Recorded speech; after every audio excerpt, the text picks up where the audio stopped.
Good afternoon. This is All India Radio. I am Valsa Williams and with me is Anita Anand with the Midday News.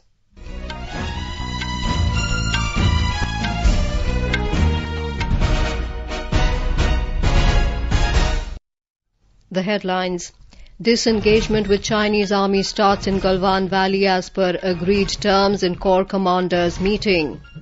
COVID-19 recovery rate improves to 60.85% in the country. In Kerala, week-long triple lockdown begins in Thiruvananthapuram. Karnataka launches Weavers Samman Yojana. Uttarakhand suspends Kanwad Mela in the wake of COVID-19 pandemic, requests devotees not to come to Haridwar. And nation pays tribute to Dr. Shyama Prasad Mukherjee on his birth anniversary. Prime Minister Narendra Modi says his thoughts and ideals give strength to millions across the country.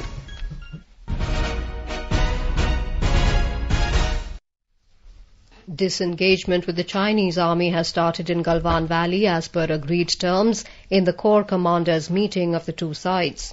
Army sources said Chinese forces were seen removing tents and structures at patrolling point 14. Our correspondent reports that rearward movement of vehicles of the Chinese army was seen at General Area Galwan, Hot Springs and Gogra.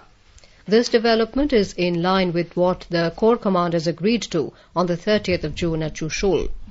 Government sources told AIR News this is a work in progress and they will have to wait till sunset to see up to what distance the Chinese have retreated. The Indian and Chinese armies were locked in a standoff in eastern Ladakh recently. The Union Government today said a total of 4,24,433 people affected with coronavirus have recovered in the country so far. In the past 24 hours, 15,350 people have recovered from COVID-19 and with this, the recovery rate reached to 60.85%. Health and Family Welfare Ministry said a total of 24,248 new cases of COVID-19 were reported in the country during the last 24 hours, taking the total number of cases to 6,97,413. In a single day, 425 deaths were reported, taking the nationwide toll to 19,693. Presently, the total number of active corona cases in the country is 2,53,287.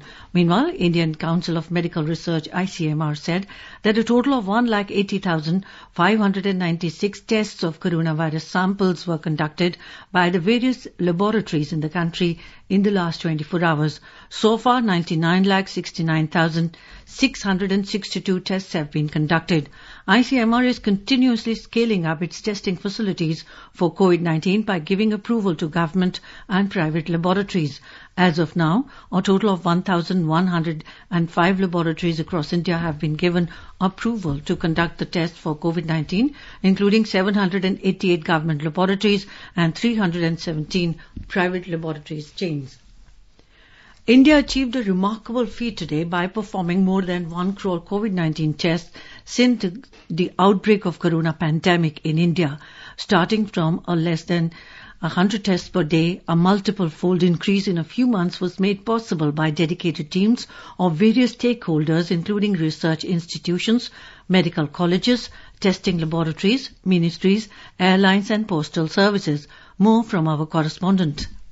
The country is going through an unprecedented crisis due to coronavirus pandemic. To effectively deal with this situation, the government adopted the test, track, treat strategy for early detection and containment of the pandemic. Government promoted the indigenous manufacturers for developing equipments and materials required for COVID-19 testing to become self-reliant. In January this year, India had only one testing laboratory for COVID-19 at National Institute of Virology, Pune. Today, more than 1,100 government and private laboratory chains are testing coronavirus samples across the country. ICMR is continuously ramping up its facilities by approving new laboratories, RT-PCR kits, TrueNet test, CVNet test for COVID-19 testing. ICMR has also recommended the use of rapid antigen test kits for diagnosis of COVID-19 in containment zones in combination with RT-PCR test. India is also producing high-quality, low-cost testing swabs, which resulted in the production of millions of swabs in record time and at a fraction of the cost of the imported ones. However, in spite of these developments, access to testing still remains a huge challenge in a large country like India. ICMR has suggested to include additional testing methods to improve the access and availability of testing in various parts of the country. Bhupender Singh, AR News, Delhi. Delhi Chief Minister Arvind Kejriwal today said the demand for plasma in Delhi is more than its supply. He said the number of people who need plasma is more than those coming forward to donate it. He appealed to eligible people to come forward and donate plasma. Addressing media in New Delhi, Mr. Kejriwal said trials have shown that plasma therapy can help in recovery of corona patients. He said our team is calling up people and requesting them to donate plasma. He asked the hospitals to give counselling to patients who have recovered from this disease and encourage them to donate plasma. Recently, the Delhi Chief Minister inaugurated a plasma bank for the treatment of COVID-19 patients. The facility has been set up at Institute of Liver and Biliary Sciences, New Delhi. Our correspondent reports that the interested donors can call to 1031 and can WhatsApp at 008800007722 to donate the plasma. Afterwards, doctors will get in touch with the interested donors and will confirm their eligibility. Only those people can donate plasma who have recovered from coronavirus and completed the 14 days quarantine period. People between the age group of 18 and 60 having the weight above 50 kilograms can donate plasma for COVID-19 patients. Women who have given birth or persons with chronic health issues are not eligible to donate plasma. The plasma will be given only after the prescription of the doctors. Vice President M. Venkaiah Naidu and Prime Minister Narendra Modi have paid tribute to the nationalist leader Dr. Shyama Prasad Mukherjee on his birth anniversary today. In a series of tweets, Mr. Naidu said he was an accomplished barrister, philosopher and educationist of great repute. The Vice President said Shyama Prasad Mukherjee was a great patriot who fought relentlessly to preserve national unity and total integration of Jammu and Kashmir into India. Mr. Naidu said his love for the motherland will always remain an inspiration for every Indian. Prime Minister Narendra Modi said Shyama Prasad Mukherjee made exemplary contributions towards India's development and courageous efforts to further India's unity. The Prime Minister said his thoughts and ideals gave strength to millions across the nation. Information and Broadcasting Minister Prakash Javadekar also paid tribute to Shyama Prasad Mukherjee. In a tweet, Mr. Javadekar said he was an eminent nationalist leader who laid down his life for the unity and integrity of India. Home Minister Amit Shah today paid tributes to Dr. Shyama Prasad Mukherjee, founder of Bharatiya Jana Sangh, on his birth anniversary. In a tweet, Mr. Shah said he was a visionary leader who stressed on permanent solutions to India's problems and fought for them throughout his life. He said Dr. Mukherjee also did very innovative work to improve education and industrial sector. He was also very supportive of the quality of education and research work.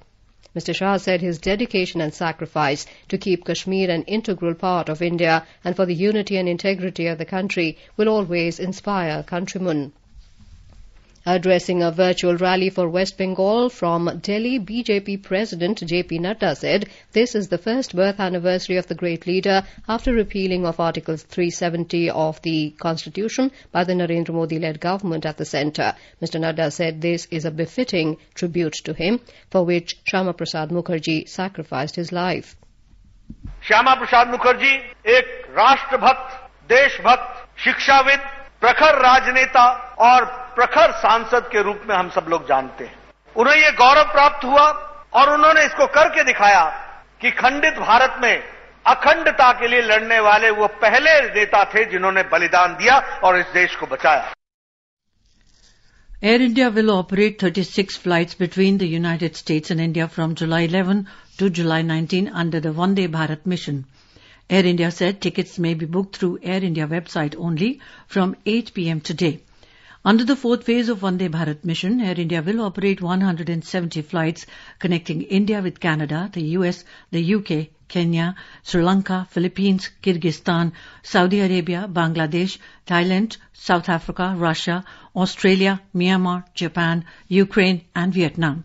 India had resumed domestic passenger flight operations from May 25, 2020, after a gap of 2 months due to the coronavirus-induced lockdown across the country. But international air travel is suspended as of now. India's aviation regulator, Directorate General of Civil Aviation, DGCA, has announced that international air travel to and from India will remain suspended till 31st of July. In our series Experts Speak on All India Radio, we bring you views of leading medical experts on COVID-19. Talking to AIR News, Director at AIIMS in Delhi, Dr. Randeep Guleria, advised people to aggressively follow social distancing and hand hygiene norms to check the spread of COVID-19 infection.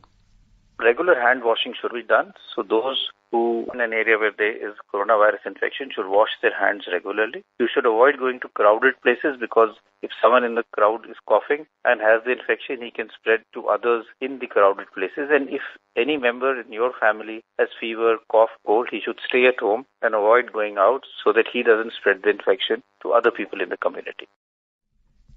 Dr. Anant Mohan, Head of Pulmonary Medicine, AIIMS, has advised people not to take medicines like hydroxychloroquine or antimalarials without a prescription by a doctor. Please do not take medicines such as azithromycin, other antibiotics, antivirals or hydroxychloroquine or other antimalarials without a proper prescription by a doctor. Do not self-medicate. A week-long triple lockdown has begun in Kerala's capital city, Thiruvananthapuram. More in this report.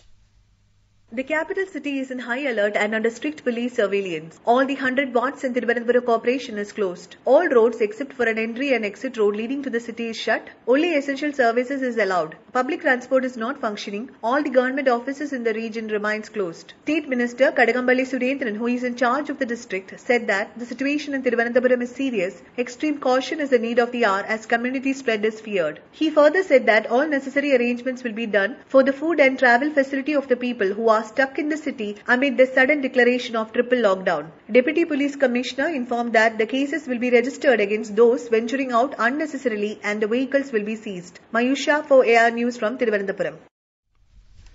You are listening to the Midday News on All India Radio. A reminder of the headline before we move on. Disengagement with Chinese army starts in Galwan Valley as per agreed terms in Corps Commanders meeting. COVID-19 recovery rate improves to 60.85% in the country. In Kerala, week-long triple lockdown begins in Thiruvananthapuram. Karnataka launches Weavers Samman Yojana. Uttarakhand suspends Kanwad Mela in the wake of COVID-19 pandemic. Requests devotees not to come to Haridwar. Nation pays tribute to Dr. Shama Prasad Mukherjee on his birth anniversary. Prime Minister Narendra Modi says his thoughts and ideals give strength to millions across the country. For quick news updates round the clock, follow us on our Twitter handle at AIR News Alerts. Karnataka Chief Minister B.S. Yediyurappa launched the Weavers Samman Yojana today. Under this scheme, 19,744 handloom weavers in the state will get annual financial assistance of 2,000 rupees through direct benefit transfer. The state government has allocated 10 crore 96 lakh rupees under the program. There are 40,634 handloom weavers registered with Seva Sindhu software. Out of them, 37,314 applications for financial assistance have been approved. The Chief Minister said all the eligible handloom weavers will be given financial assistance under the Weavers Samman Yojana. Speaking about another announcement made earlier to provide one-time financial assistance to workers employed in power looms, the Chief Minister said out of 1.25 lakh workers in this sector, one-time financial assistance of 2,000 rupees is approved for 8,897 workers.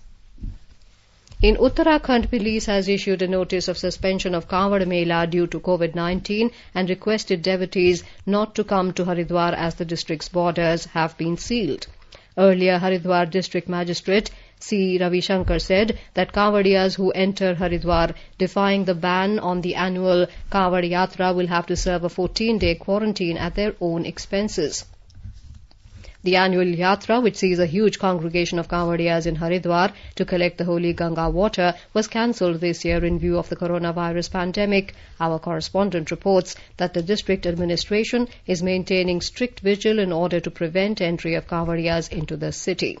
The month of Sawan in the Hindu calendar is of huge significance to devotees of Lord Shiva who go on Kanwad Yatra to Haridwar every year.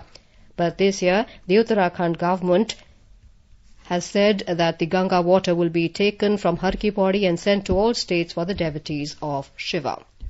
Maharashtra government is mooting to cap the pricing of masks and sanitizers. A notification in this regard will soon be issued by the state government. State Public Health Minister Rajesh Tope, who is in talks with the Food and Drug Administration Department (FDA), has intimated about the same to Chief Minister Uddhav Thackeray and Deputy CM Ajit Pawar. Mr. Tope said masks and sanitizers should not be charged exorbitantly. The government has already capped the pricing of hospitals and ambulances to ferry COVID patients. Meanwhile, Maharashtra Chief Minister Uddhav Thackeray will inaugurate Mahar Jobs portal today. This portal is expected to provide employment opportunities to local and unemployed and also fulfill the requirement of workers for industries. More from our correspondent.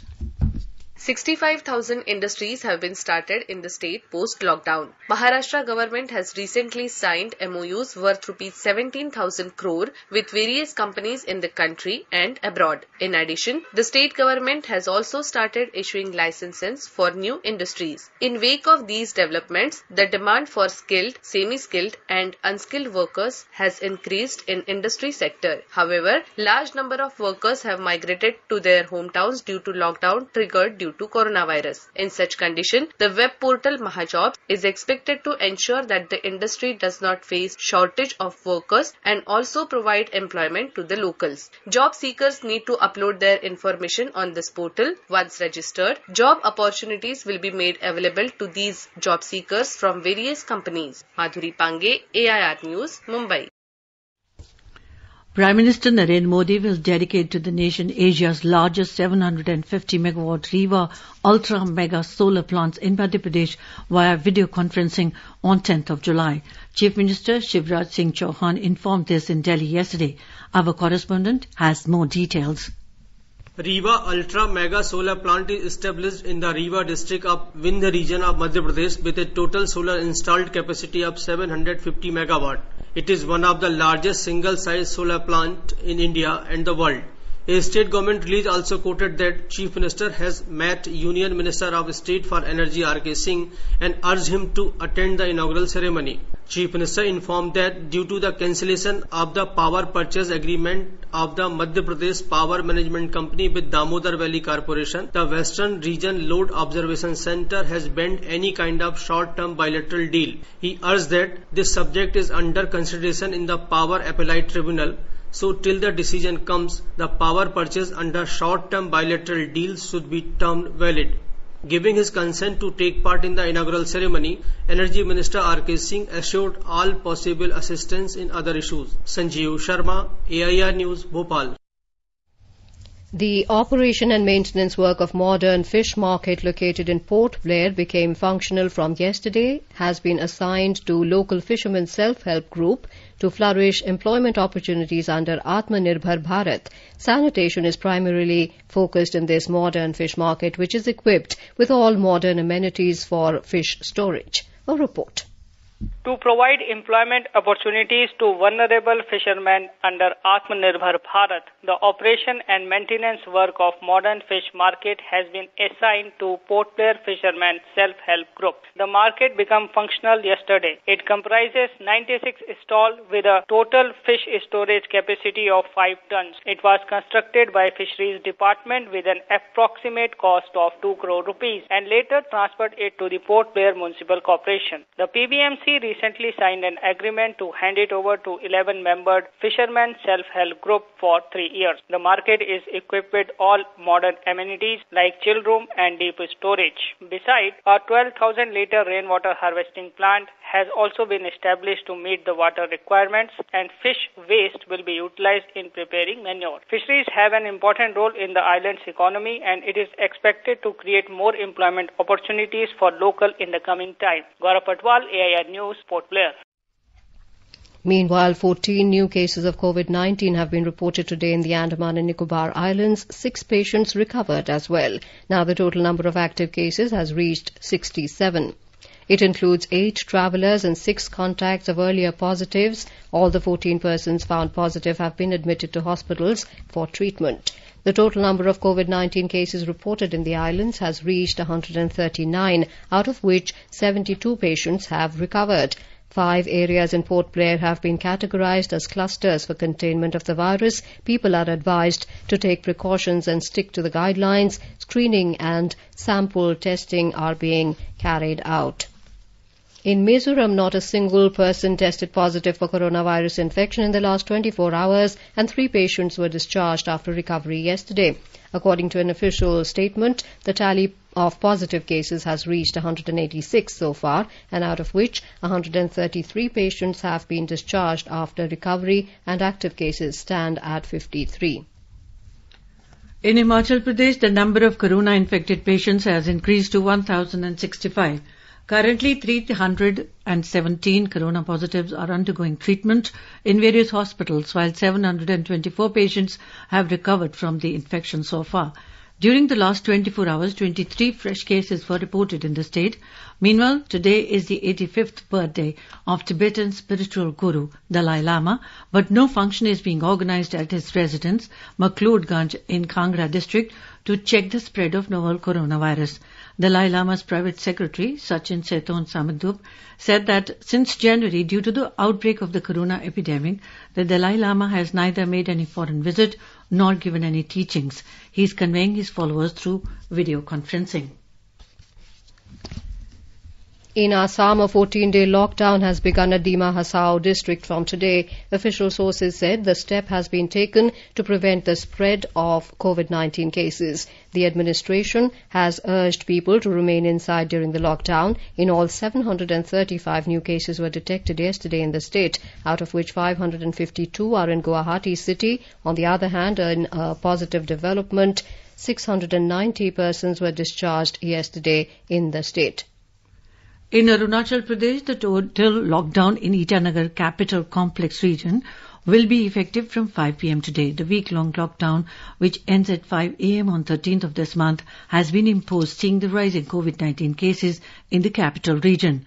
10 new COVID-19 cases were detected in the state on Sunday. With this, the total number of COVID-19 cases in the state has increased to 269, of which 190 are active cases, 78 recoveries and 1 death. Meanwhile, 2 positive patients have also been released after recovery on Sunday. Nagaland's COVID-19 positive cases has crossed 600 mark today after 32 new positive cases have been detected. The total number of positive cases in the state has spiked to 622. Talking to Twitter, Minister of Health and Family Welfare S. Pang Yufom today informed that out of 356 samples tested, 32 fresh positive cases of COVID-19 have been confirmed, out of which 20 from Mon and 12 from Dimapur. With a total of 622 positive cases, the state now has active cases of 391, while 231 have recovered. In Tamil Nadu, a separate community kitchen to provide meals 3 times a day to people in quarantine has been operationalized in Madurai, where complete lockdown has been announced till the 12th of July. State Minister Uday Kumar, Health Secretary Dr. Radhakrishnan and others inspected the facilities set up to control the pandemic this morning. They have also overseen the special COVID centre as well as e-counselling centre set up in the corporation area. The minister also visited a special camp being held to screen possible COVID-19 patients. He is expected to preside over a review meeting of higher officials and department heads later today. Complete lockdown is in place in Madurai Corporation area, Paravai Municipal area, as well as Tiruparakundram Panchayat area. It is notable that Madurai had recorded 238 new COVID-19 cases. Tiruparakundram near Madurai, where total lockdown is in place, is famous for the hillock, where one of the 6 Kartikeya temples of the state is situated. BJP President JP Nadda today criticized Congress leader Rahul Gandhi for not attending a single meeting of The Standing Committee on Defence, Mr. Nadda lamented that Rahul Gandhi continues to demoralise the nation, question the valour of armed forces and do everything that a responsible opposition leader should not do. He also said Congress has many deserving members who understand parliamentary matters, but one dynast will never let such leaders grow. Gujarat received widespread rains during the last 24 hours. Jamnagar, Devbhumi Dwarka and Porbandar districts in Saurashtra coast received heavy to very heavy rainfall. AIR correspondent reports that Ahmedabad city has also received light showers since early this morning. A report. According to official sources, the 173 talukas of the state have received widespread rains on Sunday. Out of these, 92 talukas have recorded more than 25 mm rainfall. Khambaliya taluka of Devbhumi Dwarka district recorded maximum 487 mm rain, causing flood-like situation. Ranavav in Porbandar district and Dwarka and Kalyanpur in Devbhumi Dwarka district have also received more than 275 mm rainfall. Sutrapada, Visavadar and Kutiana recorded 200 mm rainfall. One pickup vehicle drowned in flood water near Rajkot. 2 persons reported missing in this incident. 4 teams of NDRF have been sent to the areas affected by heavy rains in Saurashtra. Yogesh Pandya, AR News, Ahmedabad. Union Minister Hardeep Puri has said the total number of flyers in domestic flights crossed 78,000 yesterday. In a tweet, the Civil Aviation Minister said domestic operations continue on a healthy and steady growth trajectory. There were 817 departures and 814 arrivals. He said there was a total of 1,57,506 footfalls at airports yesterday. The Indian Railways is taking decisive steps to transform itself as net zero carbon emission mass transportation network by 2030. It is endeavouring to be self-reliant for its energy needs by utilising its vacant land for renewable energy projects. Railways is committed to utilise solar energy for meeting its traction power requirements and become a complete green mode of transformation. Railways Ministry has decided to install solar power plants on its vacant, unused lands on mega scale. The use of solar power will accelerate Rail Minister Piyush Goyal's mission to achieve conversion of Indian Railways to net zero carbon emission railway. The present demand of the railways would be fulfilled by the solar projects being deployed, making it the first transport organisation to be energy self-sufficient. This would help in making railways green as well as Atmanirbhar. Now let us take a look at the weather updates for today. The national capital Delhi is expected to have a cloudy sky with light rain. Minimum temperature was recorded at 26 degrees Celsius, maximum expected to be around 35 degrees. Mumbai will have a generally cloudy sky with heavy rain. Minimum temperature was recorded at 25 degrees and maximum is expected to be around 29 degrees. In Chennai, minimum temperature was recorded at 28 degrees Celsius, maximum is expected to be around 33 degrees. It will have a generally cloudy sky with light rain or drizzle, while in Kolkata, the minimum temperature was recorded at 27 degrees, maximum expected to be around 32 degrees. It will have a generally cloudy sky with 1 or 2 spells of rain or thunder showers. Chandigarh will see a generally cloudy sky with 1 or 2 spells of rain or thunder showers. Minimum temperature in the city was recorded at 26 degrees Celsius and the maximum will be around 35 degrees. Dehradun will have a generally cloudy sky with a few spells of rain or thunder showers. The minimum temperature was recorded at 24 degrees Celsius and the maximum is expected to be around 34 degrees. In Hyderabad, the sky will be generally cloudy with 1 or 2 spells of rain. The minimum temperature was recorded at 22 degrees Celsius while the maximum will be around 28 degrees. Bengaluru experienced a minimum temperature of 21 degrees Celsius while maximum will be around 28 degrees. The city will have a generally cloudy sky with light or rain or drizzle. In the Union Territory of Jammu and Kashmir, minimum temperature was recorded at 25 degrees. In Jammu, while maximum will be around 36 degrees, sky will be partly cloudy with possibility of rain or thunderstorm or dust storm. In Srinagar, minimum temperature was recorded 14 degrees, maximum 33 degrees. In Gilgit, sky will be partly cloudy, becoming generally cloudy towards afternoon or evening or night. Minimum temperature 14 degrees, maximum will be around 32 degrees. Muzaffarabad, the sky will be mainly clear, becoming partly cloudy towards afternoon or evening. And now, before we end the bulletin, the headlines once again. Disengagement with the Chinese army starts in Galwan Valley as per agreed terms in Corps Commanders meeting. COVID-19 recovery rate improves to 60.85% in the country. In Kerala, week-long triple lockdown begins in Thiruvananthapuram. Karnataka launches Weavers Samman Yojana. Uttarakhand suspends Kanwad Mela in the wake of COVID-19 pandemic, requests devotees not to come to Haridwar.